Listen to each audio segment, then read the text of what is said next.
Hello world, hello world. I'm Norvel Lasserre. I'm here with Eugene Green. We're gonna be talking about some entrepreneurs, black entrepreneurship, some black economics, and how we can grow the economic development of the black communities, and any other topics that arise from there. I mean, just want to have a little conversation. It's always great to talk to a fellow entrepreneur. Tell us a little bit about your business, since we're going to talk about entrepreneurship, and then I'll certainly talk about nationwide real estate. Well, I've been in business I've been in sales all my life, pretty much. You know, I started learning about business before I actually became in business. I read something that said that you have to build the business owner before you build the business. So I worked hard, trying to learn everything I can about business, about investments, about financing, about credit, and how I can apply that to my business. And I was already versed in law. I worked for a few law firms, Lee Futrell and Perilous. I worked for Donald Salviak. I worked for Jerry Baloney, and a couple of other attorney firms. Went to Tulane. He took a law at Tulane, so I didn't graduate, but uh, I'm very versed in that area, and that actually became the foundation of my company today. Uh, but what's more important is being a black entrepreneur, in America, the challenges that we have to face, so I know the challenges I face. I mean, Hmm. you're a businessman, you're a black entrepreneur. I mean, can you share a little something about some of the challenges that you have to Sure. face as being a black entrepreneur Right. in New Orleans, and in America? Well, and in a nutshell, I own a property management company, which I've owned for 30 years. And I have a chance to sit on various boards in the city, such as the Industrial Development Board and the City Planning Commission and the Non-Flood Protection Asset Management Authority. I'm using all those as an example because I am very impressed by the amount of business that's going on in the city right now, a lot of development, um, and I've been able to, in a position, make some of it happen. The challenge as a black entrepreneur is, very honestly, I don't see a lot of other African Americans participating in some of the development that's going on. It's happening Right. in a little way, but some of the challenges that will exist for a long time that are the product of non-participation over hundreds of years. And we're celebrating our 300th year, but 60 years ago there Awesome. were 5 or 6 black lawyers, and the businesses that you could be in were the funeral home business and maybe insurance and a couple of other businesses, unless you had a profession such as dentistry or being a medical professional, but there just weren't that many in the city. And I guess I'm just saying we haven't had yet the generations to build the wealth that allows us to participate in some of the deals that I would like to see us participate in. But I see it's changing little by little. For example, I'm on the Industrial Development Board, and an African American venture, African American led venture came before the board to build hundreds of units in the Bywater area. It's kind of one of the first times that's happened. So I think that by having people in positions where they can influence some of the thought that's out there and explain to people what the processes are to be able to do business with certain agencies, we're able to help entrepreneurship. But as a in an African American community, but one of the challenges that I have is that even though my company is 30 years old, this is just an obvious challenge, but it's something that you can't get around. I also sometimes have to compete in bidding against firms that have been around 140 years. So, I mean, when you talk about my portfolio of properties managed, because I do property management through Nationwide Real Estate Corporation. I guess I should put in a plug. That's a Nationwide Real Estate Corporation. Okay. 504-287-3832. 504-287-3832. But sometimes when I'm out there bidding and we manage hundreds of properties, I'm not able to compete with companies that have been doing so for 75 years, and so they have multiple apartment complexes and the like. But I honestly, frustration is not going to change that. I just build my business the best way that I can, and that's just to continually get business and to look with, look out of the side eye at some of the things that I can't get, but keep looking forward at the opportunities that do exist. So I'm just pleased that every year my company grows and I see people around me doing business. I have a lot of entrepreneurs who are involved with my business.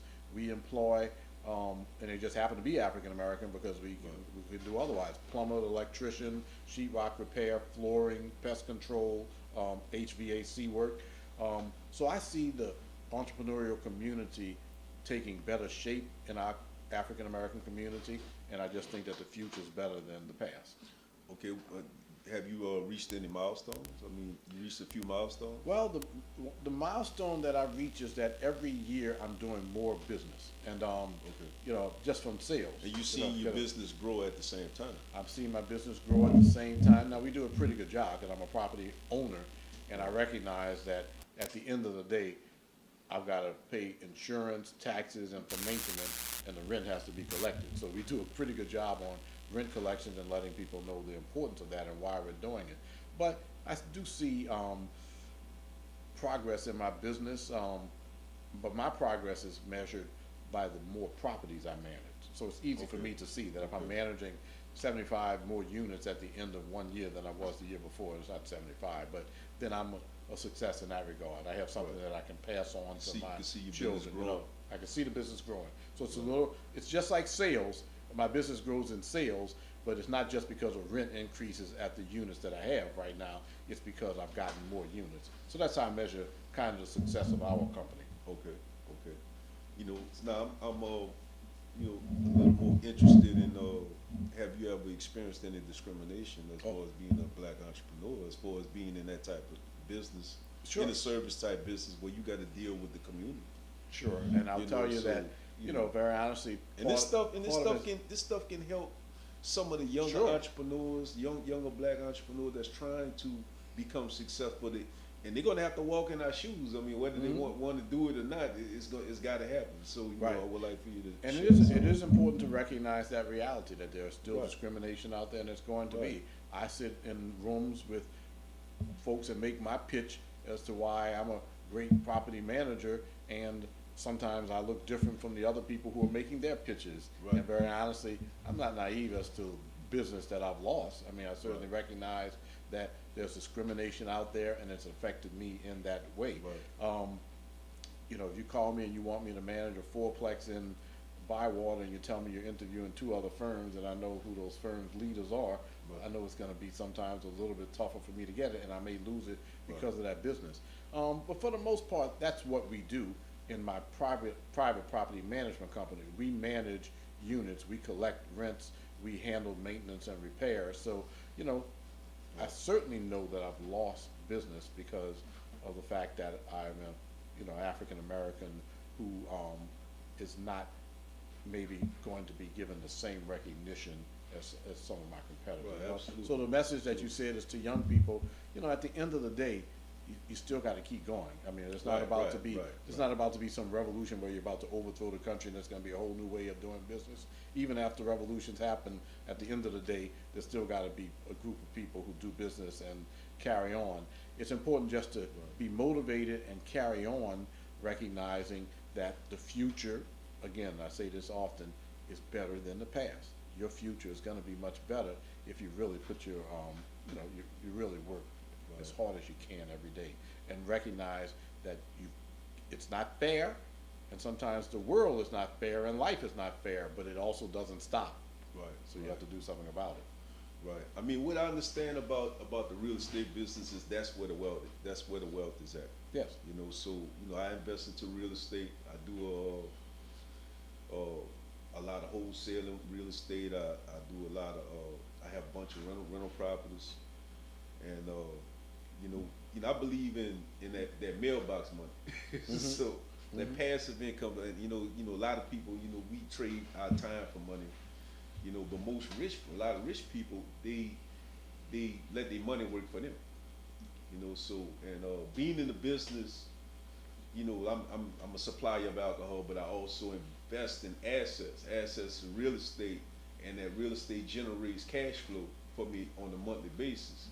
And you know, my real estate, I would have to hire a property manager, a firm, you know, to manage the properties. If it gets too big, too much, it's too many of them, I can't handle them all myself. So I would hire Mr. Yeah, right. Eugene Green, I'll be glad to because help. his company manages properties, you know, all over the state of Louisiana. Yeah, well, you know, metropolitan area as far as Baton Rouge. So I mean, Okay. you know, Okay. later on throughout the state, it's just there's so much business in New Orleans and metropolitan area. I mean, you know, Okay. we've got New Orleans, Marrero, Avondale, you know, places like that, and as far as Baton Rouge, LaPlace, Baton Rouge. But thank you, you know, and I would be glad to manage your property. But I also am just glad that you're investing in. You're exactly right, where the wealth of the country is Right, in real right. estate. And I've helped, you know, to be very honest with you, make some wealthy folks who happen to be African American. I mean, I've been in business 30 years. So if you bought an investment property under me, you know, if I helped you buy an investment property Right. at the beginning or 5 years into in 15 years, you're supposed to have paid for this investment property. You know, you get rent increases, you do Right. taxes right. You're supposed to have paid for it. I have a lot of people who have paid for their real estate. And, you know, we don't talk about it enough because it's not exactly the sizzle. You don't really talk about that in the media. Oh, you know something? There are this number of African Americans who own this much property and it's free and clear. But it's important to recognize, and you mentioned for young people too, don't fall for the negativity hype. There's a lot of positive going on. This gentleman who's sitting next to me, he hasn't gotten into the beverage that he imports and what he does with it, but I'm just telling you, he's an example of the fact that there's a market out there Right. for new ideas and for new things. And so tell us about your business. All right. What- Well, you know, and where they can get your product.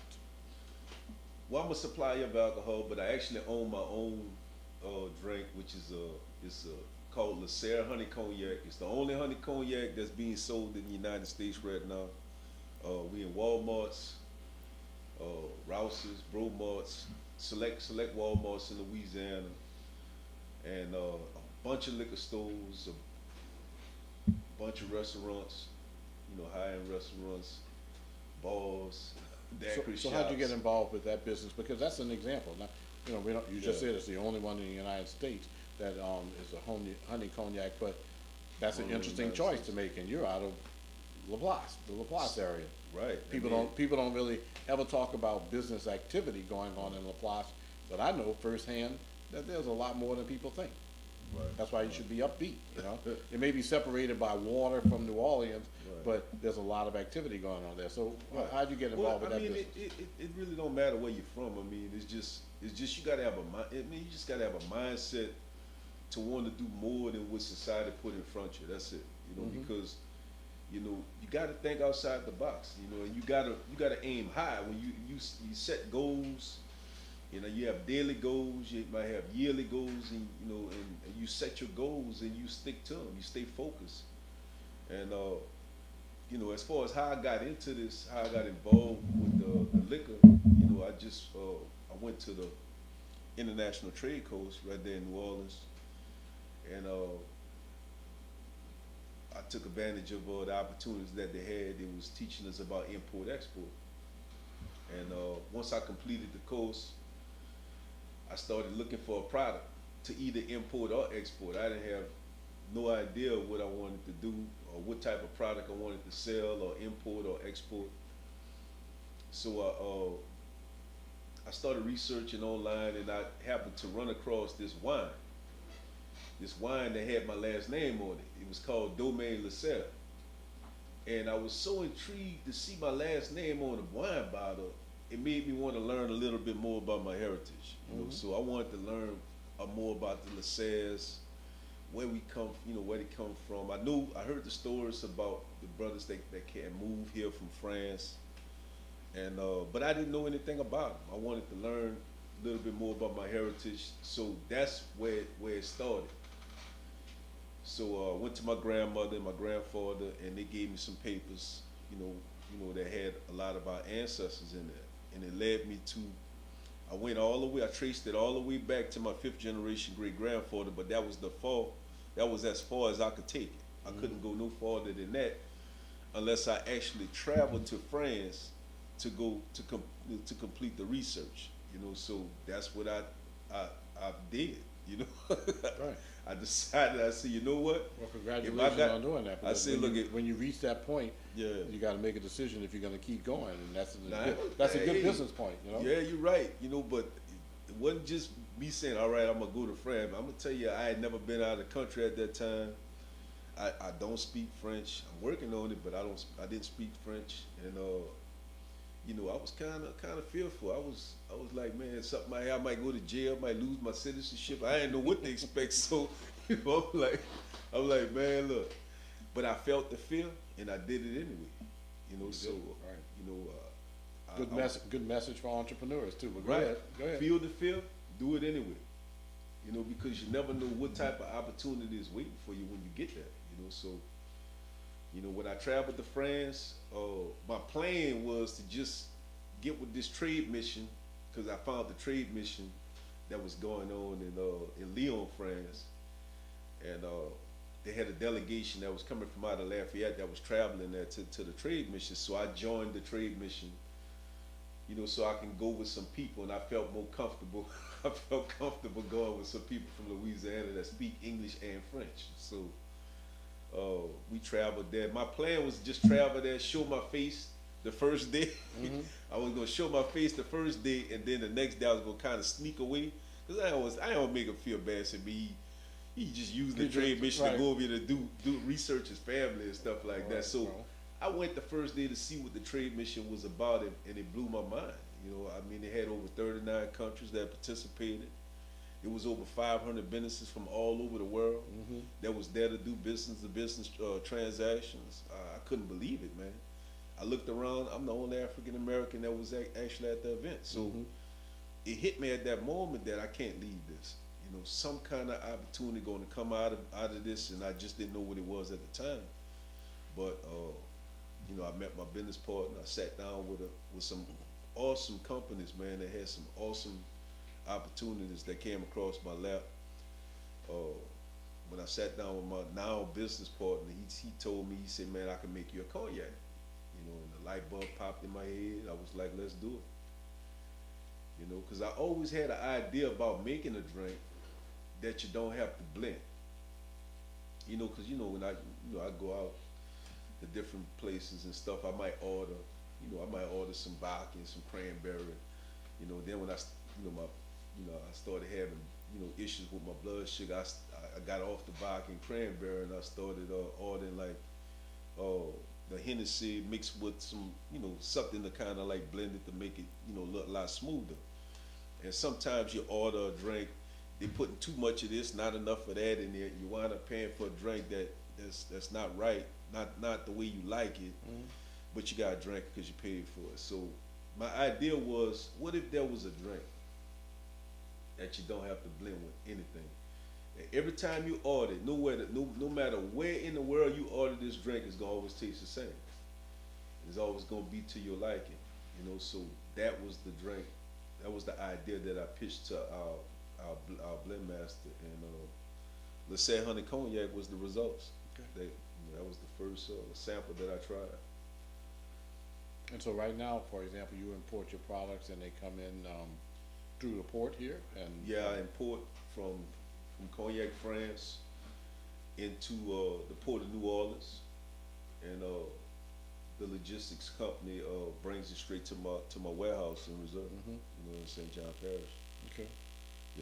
I remember we had a conversation a while back. You were saying that that there was no other.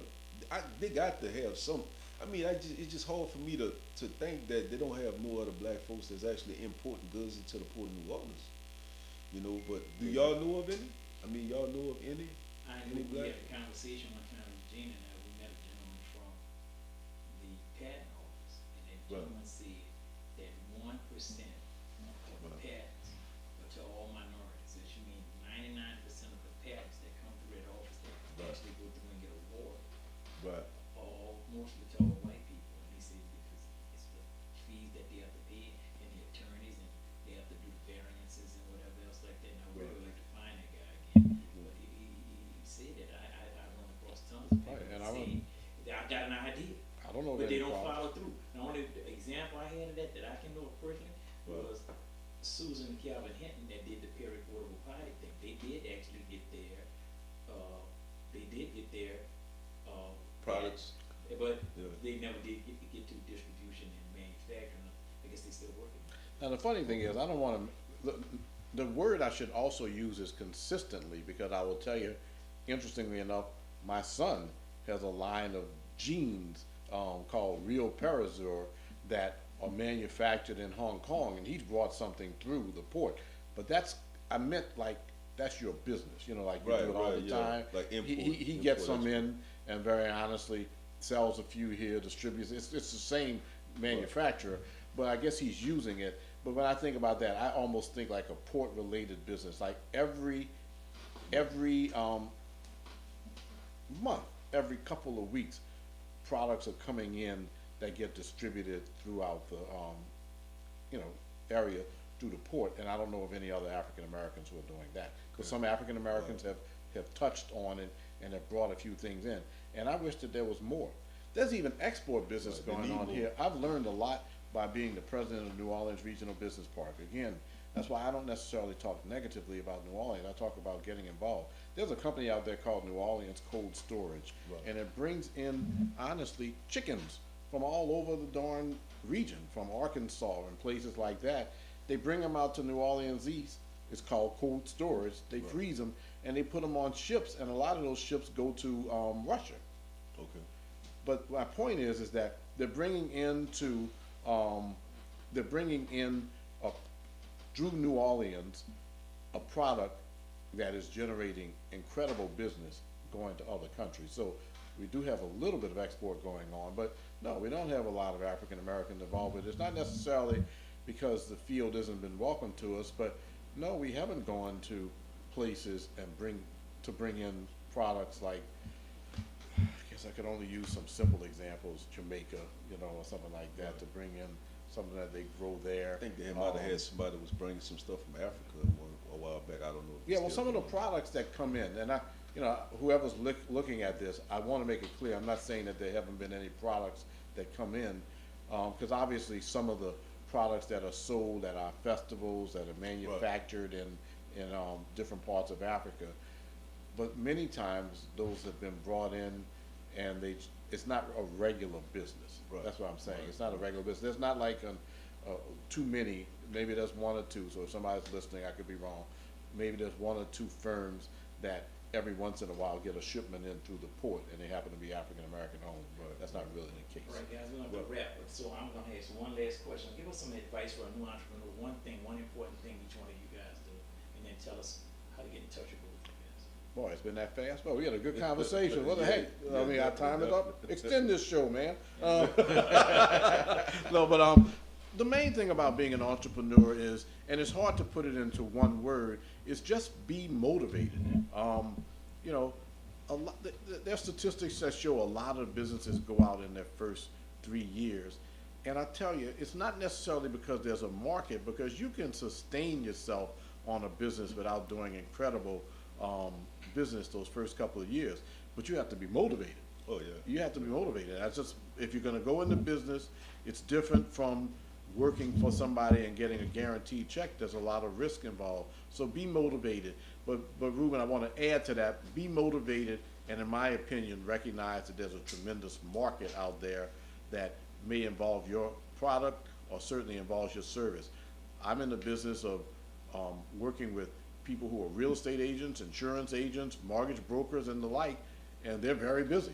The ones that are doing the best, however, are the ones that are really motivated. Right. They get up every day and they work their real estate trade or their insurance trade, and they keep going out there to get business, and no matter what happens, they never say, you know something, that market out there is bad. They'll go out there and find the market and create it, and that's very important, so be motivated. And I agree, you know, to add to that, being excited is a major key to success, you know, as far as in business. But for the young entrepreneurs, this is the advice I would say, all right? Go into business with the mindset that I want to expand across the globe, all right? No matter if you start at a storefront, no matter if you got a little food truck on the side of the road, figure out a way how you can get multiple food trucks, you know, but start small, but have the mindset that I'm gonna start this business small, but eventually when it's all said and done, you want to be either all over the state, or all over the country, or all over the globe. You know, so go into it with the mindset, because some businesses you might start, you might start and say, all right, this is storefront, and then you get caught up into, all right, I gotta run this business. Develop a system. Develop a system so your business can run without you. Then duplicate it. You know what I'm saying? Set it up. You're gonna have to do a lot of stuff in the beginning, because you know it's all you when you first start. All right, but then you start hiring people, you start getting partners or whatever. Eventually, once the business, you have a system that's actually working without you being there, then go open up another location and duplicate it. And then when you get that one running, go open up another location and just expand until you just across the globe. You know, because that's how all the wealthy people have done it. All right, gentlemen. Thank you for this episode. We'll just go ahead and see if we can do another one of these again, and we'll see you guys on the Boardroom Live TV.